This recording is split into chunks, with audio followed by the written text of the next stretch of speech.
سلطان ابراهیم ادهم یکی از اولیای خداست. شخصی آمد پیشش که ای دوست خدا، سوال دارم، جواب سوالم را بدهید یا مرا نصیحت کنید و برای من پند و اندرز بیان کنید و مرا متوجه بسازید. حضرت ابراهیم ابن ادهم گفتن چی مشکلی داری؟ گفت که من نفسم مرا به سوی گناه می کشاند، نفسم مرا عادت به گناه داده و گناه می کنم، مرا نصیحت کن. حضرت سلطان ابراهیم ادهم چی زیبا می فرمایند که ای انسان، حالا که تو عادت به گناه و معصیت کردی متوجه باش، گناه بکن اما به چند شرط، یعنی 5 شرط را بیان میکنن. حالا هر کس دوست داره که گناه بکنه با این 5 شرط. این شخص گفت که ای اولیای خدا بگو این 5 شرط چگونه شرطایی است برای من بیان کن. گفت فقط گناه کن با چند شرط. شرط اول اینه وقتی که میخواستی گناه کنی برو در جای گناه کن که خدا تو را نبیند. به جای گناه و معصیت کن که خدا تو را نبیند. اجازه داری برو گناه کن اما به جای گناه کن که خدا نبیند. ای گفت سبحان الله، آیا این امکان دارد که به جای گناه کنم که خدا نبیند؟ گفت وقتی که امکان ندارد از پدر خود میشرمی، از برادر بزرگ خود میشرمی، از اقوام و خویشاوندان خود میشرمی، او خدایی که با همه عظمت و بزرگی تو را میبیند آیا نمیشرمی؟ آیا شرم نمی کنی؟ شرط دوم را بشنو. زمانی که گناه و معصیت برای تو آماده شد در جای گناه کن که ملک خدا و زمین خدا نباشد. برو جای گناه کن که از خدا نباشد. گفت سبحان الله، هر جا برم مال خداست، هر زمینی قرار بگیرم زمین خداست. گفت پس چگونه میخواهی گناه بکنی؟ اگر چنین جای پیدا کردی برو گناه بکن. شرط سوم، وقتی که میخواستی گناه کنی از روزی پروردگار نخور، از او خوردنی و نوشیدنی و آب و غذایی که خدا برای تو داده نخور. گفت سبحان الله، هرچی من میخورم و مینوشم همه از خداست. شرط چهارم، گفت زمانی که میخواستی گناه بکنی با این شرط گناه بکن یاد تو بیایه که به صحرای محشر فرشتگان عذاب تو را گرفتن و به طرف جهنم میکشانن، خود را از چنگال او فرشتگان نجات بده.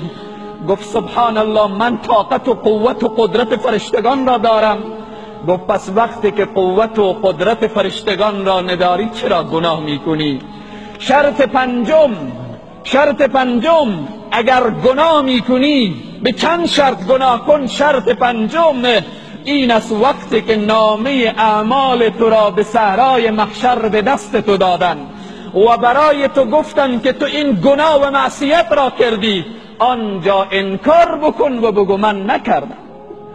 آنجا انکار بکن، آنجایی که و تشهد ارجلهم بما کانوا یکسبون. به صحرای محشر زبان میگوید که من گناه نکردم. این زبان آماده میشه میگه من گناه نکردم. الیوم نختم علی افواههم، در روز قیامت روزیه که بر این دهن مهر نهاده میشه. الیوم نختم علی افواههم و تکلمنا ایدیهم و تشهد ارجلهم. این دست شهادت میدهد که تو چنین گناهی نکردی. و تشهد ارجلهم، پا شهادت میدهد که آیا چنین گناهی نکردی. الیوم نختم، امروز دهن حرف نمیزند.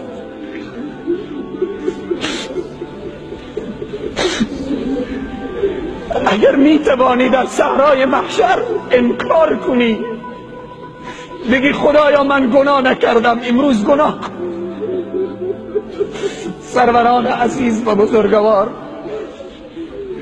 قل یا عبادی الذین اسرفوا علی انفسهم لا تقنطوا من رحمت الله. همه ما گناهکاریم، نگون که من خطیرم.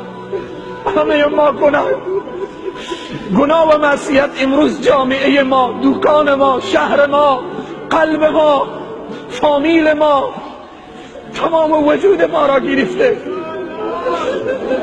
اليوم نختم على افواههم وتكلمنا ایدیهم وتشهد ارجلهم بما كانوا یکسبون. اون روزی که بر دهنها مهر نهاده شود و این دستها شهادت بدهد و پاها شهادت بدهد، او جایی که احکم الحاکمین، او جایی که عادل العادلین، او جایی که رب العالمین از من و تو حساب بگیرد. پس من و تو امروز باید متوجه حال خود باشیم، متوجه باشیم که شاید اندرین مرگ به سراغ من و تو بیاید، شاید یک ساعت بعد، یک روز بعد، شاید یک ماه بعد و بالآخر شاید یک ثانیه بعد مرگ به سراغ ما بیاید. اما این دنیا تمام می شود. خدای تبارک و تعالی از ذره ذره از انسان پرسان می کند. بزرگترین نعمت پروردگار عالم برای انسانها توبه هست.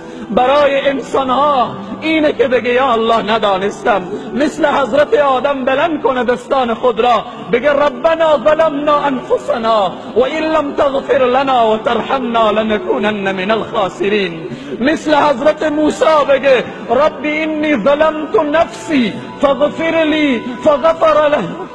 خدایا من ظلم کردم بر نفس خود. مثل حضرت یونس بگه لا اله الا انت سبحانك انی کنت من الظالمین.